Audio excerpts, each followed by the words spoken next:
Paulo Costa recently opened up about the rocky road he's had with UFC CEO Dana White. The Brazilian fighter who's set to face Roman Kopylov in the co-main event of UFC 318 this Saturday at the Smoothie King Center in New Orleans seems eager to turn things around. Ahead of this important fight, Costa appeared on the Ariel Helwani show to talk about how things have changed between him and Dana White. He didn't hold back about his frustrations from earlier in his UFC career. Back then, Costa felt he wasn't being treated fairly, especially when it came to contracts. He was clearly unhappy, and it showed. But now, things seem to have calmed down. Costa said the relationship has improved and there's more mutual respect now. My friend Ariel Helwani. Thank you. I support Bryce Mitchell. I support Dana White right now.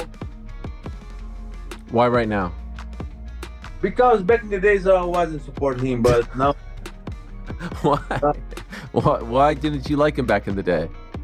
Back in the days we have some beef, you know. Not really he did bad things to me, but I was a little bit sad, mad, you know. Which time frame was this? Well, which time was this? When you fought Izzy? No. Because my first 6 fights in the contract was horrible. I was unfair getting paid, you know. Yes. And I try to I talk very honestly, say, guys, come on, look, this is unfair, you know. I will be close, engaged to this contract for a long fight period. This is not fair just because of bad decision in the past. But meanwhile, the UFC event scheduled in Abu Dhabi for July 26 has taken a big hit. Moza Yavoya, who was supposed to face Aaron Pico in the co-main event, has had to withdraw. Reports say Yavoya suffered some kind of injury or health issue during his training camp in Thailand. It's a big disappointment because this fight had all the makings of a war. There are whispers that the fight might be moved to a later card, possibly UFC 319 in August, but so far nothing has been confirmed. And then there's Marvin Vettori. This guy is out for blood. His grudge match at UFC 318 against Brendan Allen is personal, real personal. These two have serious bad blood. Once, they even got into it inside a casino. Punches were thrown, chaos broke out, and people had to jump in and separate them. Now, with Fight Night coming, Vettori spoke to TMZ Sports and didn't mince words. He made it loud and clear. He wants to destroy Allen. It's a long story, he said. But just by the look of his face, I don't like him. Doesn't take much. This guy, he's just unlikable. And yeah, there's a reason, but I won't say it here. The way he acts, he's just a whiny little guy. Then came the real warning shot. It's not going to the judges. I'm going all out. It's now or never. Kill or be killed. I'm gonna run through him, completely dismantle him. Vettori is desperate for a win. He's lost his last 2 fights, both by unanimous decision against Jared Cannonier and Roman Dolidze. Brendan Allen is in a similar boat. He also lost his last 2, including a unanimous decision loss to Anthony Hernandez early this year in February. Before that, Nasiruddin Imavov ended Allen's impressive 7-fight win streak. Things are heating up not just in the octagon, but outside of it too. Brendan Schaub has come out swinging, this time not at another fighter, but at Dana White himself. Schaub wasn't happy with Dana's recent appearance on the Nelk Boys podcast. On his own Thick Boy podcast, Schaub let loose. He slammed the interview for being shallow and lacking substance. In his eyes, the questions were pointless and the conversation added zero value to the sport of MMA. Schaub thinks Dana White should be doing real interviews, not sitting around with influencers, but speaking with actual MMA journalists, people like Luke Thomas or Ariel Helwani, journalists who know the sport and can ask tough, important questions. Don't get me wrong, I get chasing views, I get it, they're huge in that young demo, like they're massive. That, you know, I can't compete with those boys. I get it. I'm talking actual fucking journalism. Where does it exist?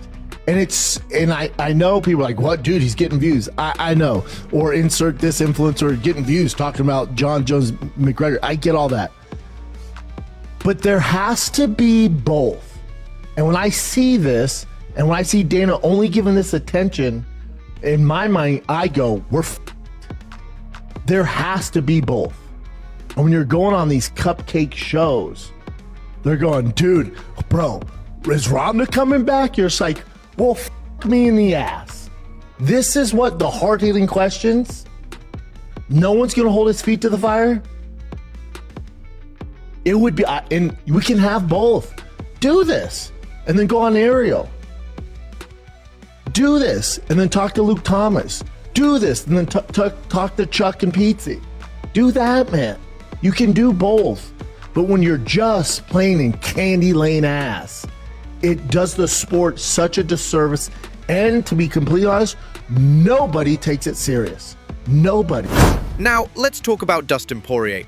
After his UFC 318 bout with Max Holloway, he's expected to walk away from MMA, and he'll be doing that without ever having held an undisputed UFC title. That's got to sting. For a fighter who gave everything chasing that dream, it's tough. But Poirier's doing his best to stay positive. He recently appeared on the New York Post's Sports Against the Cage podcast, and he shared his thoughts. "I gave it everything I had," he said. "I came up short, but that's part of my story. You could hear the pain, but also the peace he's made with it. That takes a lot of strength."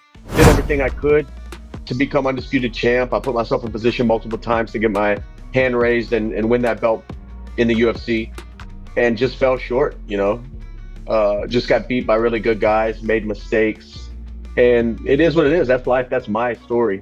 I wouldn't change anything. I'm proud of the work that I put in. I'm proud of the things I've accomplished and the life that I've made for me and my family. As for Max Holloway, he's officially closing the book on his featherweight career. The former 145-pound champ has decided to fully move up to lightweight. He's fought at 155 pounds a few times before, but now it's official. In an interview with MMA Fighting, Holloway said he asked the UFC to take him off the featherweight rankings. That's his way of telling the world, "I'm not going back." It's a big move for one of the division's legends. 45, bro. I'm over it.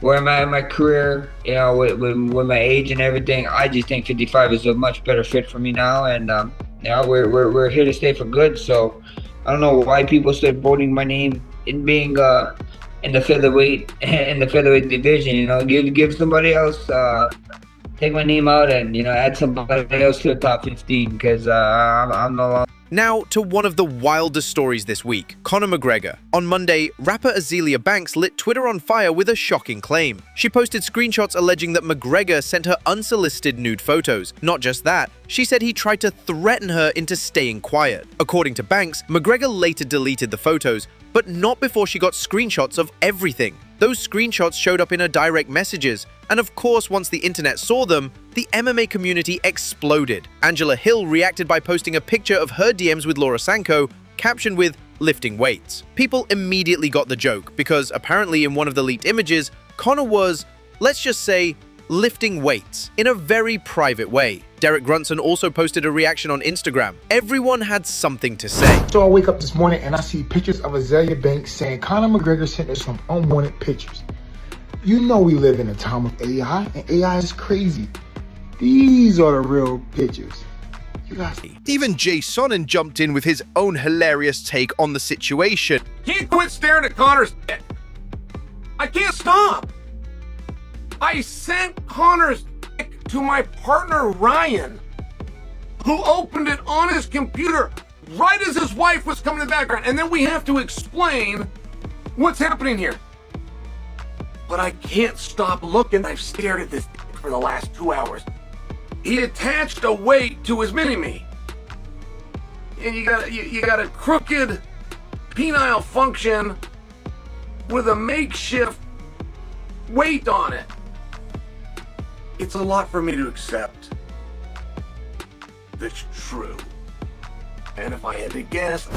And of course, the fans had a field day. One person wrote, "Conor McGregor hanging a mini dumbbell off his knob is the last thing I expected to see today. Wonder if Dylan Dennis was spotting him. Why is he lifting weights with his dick? What is going on? Imagine his wife and children see this." Another user added, "Harass and bully is what he does. There are tons of women who are terrified to speak out against him because of who he knows and how far he'll go to destroy them. Hopefully more start standing up. He's a scumbag. Is that a band-aid?" And one more, and of course his bio says God and family. This has to be illegal. The reactions say it all: shock, disgust, humor, sadness, all mixed together in this insane moment. Thank you for watching. If you enjoyed the content, don't forget to hit like and subscribe to the channel to stay updated with the latest MMA news.